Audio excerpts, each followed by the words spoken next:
Hey Husker Nation, welcome to another video from Just Two Dudes. My name is Louie. My name is Seth. I'm the dad. And I'm the son. Alright, today we want to talk about all this conversation about Nebraska possibly leaving the Big 12 and going to the Big 10.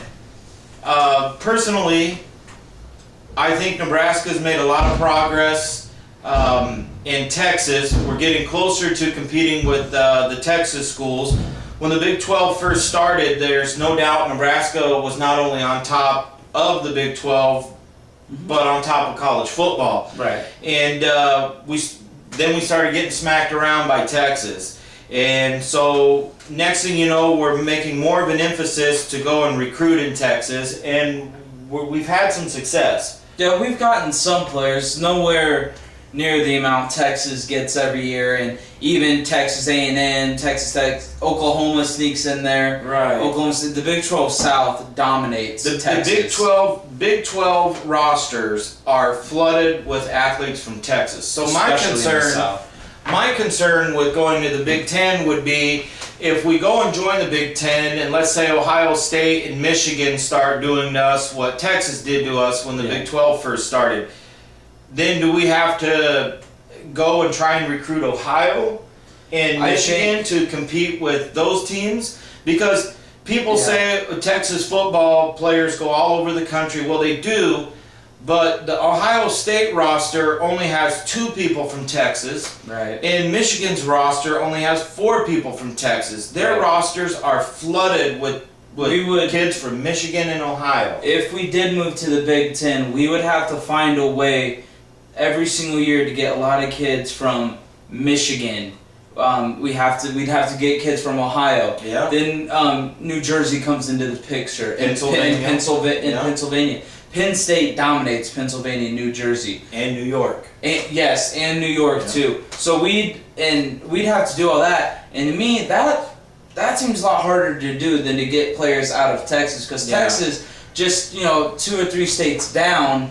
Pennsylvania, New Jersey, that's up a ways and everything like that. So having closer in the region, you know what I'm trying to say here? I really can't. For some reason, I can't really say it. Another concern I would have is, going to see Nebraska play Indiana, going to see Nebraska play Purdue. Having to go to Ann Arbor, having to go to Penn State, having to go to Columbus, Ohio. That's a lot different than having to go from Lincoln here to Ames, Iowa, Manhattan, Lawrence, Kansas, and Boulder, Colorado. And people are going to say, well, in 2001, Big Red Nation completely flooded Notre Dame Stadium.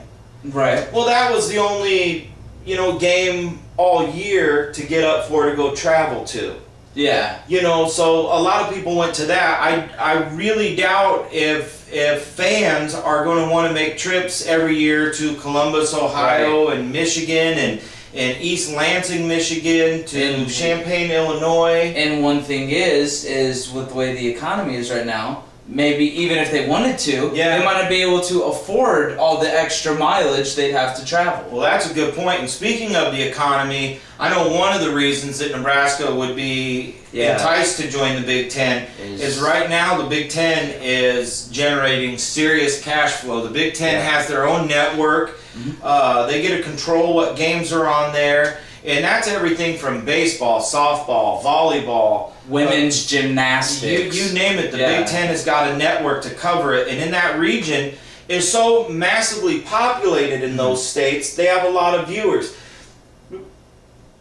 The Big 12 really couldn't do that because outside of Texas and Colorado, you're not talking about, not even Colorado, probably outside of Texas and maybe Oklahoma. You're not talking about a lot of states that are heavily populated. Right. So, it's kind of hard to imagine that a Big 12 network could generate the revenue like the Big 10 network can. Another thing about realignment is I think Texas would have to leave the Big 12 before I'd want Nebraska to do anything. Yeah. Because Texas right now they're good at everything. You turn on ESPNU, you turn on ESPN2, and Texas is in the Final Four of something, or their baseball team's good. Their basketball team's good. Their women's basketball team, they're probably good. I don't really know. Their volleyball team is good. I mean, every type of athletic team they put on a field or in competition does extremely well every year. So Texas, no doubt, is the glue that holds the Big 12 together. If they were to leave, we might have to do something because the Big 11 just doesn't make much sense. But, well, here's the thing. If Texas leaves, then TCU would take their place. And I'm fine with playing TCU every couple years instead of Texas. To me, that sounds a little better. But TCU only has a good football program. You know, they're not going to generate a lot of revenue for the Big 12 like Texas does.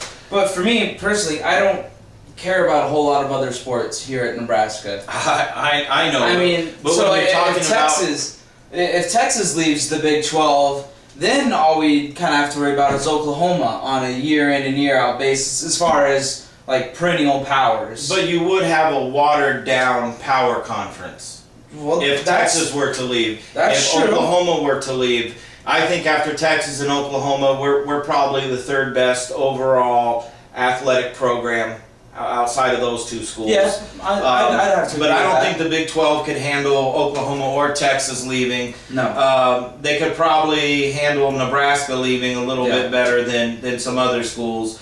Because TCU could jump in there if Nebraska were to leave, and kind of soften the blow as far as football goes. Yeah, and I mean TCU, they don't really have a whole lot else besides football. I'm not sure about their other sports, but I've never really heard about them. Yeah. So that just leads me to believe they're not all that great. But their football team, they've always been a solid football team. Now they've got the BCS buster, all that controversy now. They're probably going to be a preseason top 10 team. So, I mean, they have that going for them. So, would you be in favor of Nebraska leaving the Big 12 to go to the Big 10? I don't want to see it, personally. Because, what me and you, we've kind of been talking about the last couple of days, is we've built our program as far as recruiting. The type of players we're getting, the type of attitudes of the players we're bringing in, the type of philosophy of football we're teaching. We're doing that to beat Texas, to beat all the Texas schools in Oklahoma. Yes. And if we were to leave, then it's like, well, then we have to retool everything. And I'm not saying we couldn't do it. I just say, why do it? Why start the process all over again? Right. We've been, I think it's safe to say we've been down in the dumps as far as on a national scene here recently, and we're finally starting to climb back up the ladder. So now that we're starting to climb back up the ladder, and I think we're near the top again, why jump ship and start all the way down at the bottom of the ladder? It doesn't make sense to me. I just think if we did, it would be for money. Which, if that's the case, then I'm not a big fan of that. We're simple people here in Nebraska. We don't jump around for money. I guess that's a very plain way of looking at things. But I agree. Money doesn't matter to me. I would love to see Nebraska stay put right here in the Big 12. I would. The only thing that I really would like to see change, Tom Osborne seems to be the only one out of the Big 12 North fighting for a rotating championship game site. Yes. And if that were to take care of itself, we'll do a video on that. Yeah. Next. Yeah. All right, guys. Thanks for tuning in. Yeah. See you later.